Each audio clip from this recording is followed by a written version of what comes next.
అసెంబ్లీలోకి నేను అడుగుపెట్టినప్పుడు నేను కొత్తవాడిని. నా వెనకాల ఆల్రెడీ ఒకసారి ఎమ్మెల్యేగా చేసి రెండోసారి ఎమ్మెల్యేగా ఉన్న కిషన్ రెడ్డి గారు నా పక్క సీట్లో ఉండేవారు. ఇటు పక్క ఇంకొకరు జయప్రకాష్ నారాయణ గారు ఆయన, ఇటు పక్క చంద్రబాబు నాయుడు గారు, మరో పక్కేమో వైఎస్ఆర్ అందరూ ఉండేవాళ్ళు. వీళ్ళందరూ మాట్లాడుతుంటే, వీళ్ళందరూ రాజకీయ ఉద్దండులు మాట్లాడుతుంటే అందరూ చూస్తుండేవాడిని.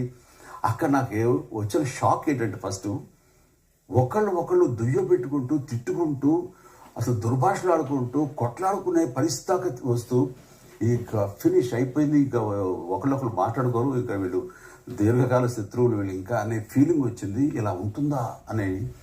బట్ దానికి విరుద్ధంగా నేను అసెంబ్లీ అయిపోగానే కారులో నడుచుకెళ్తుంటే ఎవరైతే ఇద్దరు తిట్టుకున్నారో, ఒకరొకరు దూషించుకున్నారో, వాళ్ళు భుజం మీద చేసిన ఏంది భయ్యా నువ్వు అలా నువ్వు అనలేదు భయ్యా, అరే మా నా నాయకుడు చూస్తున్నాడు అనకపోతే బాగుందని ఇట్లా అంటుంటే నాకు షాక్ తిన్నాను.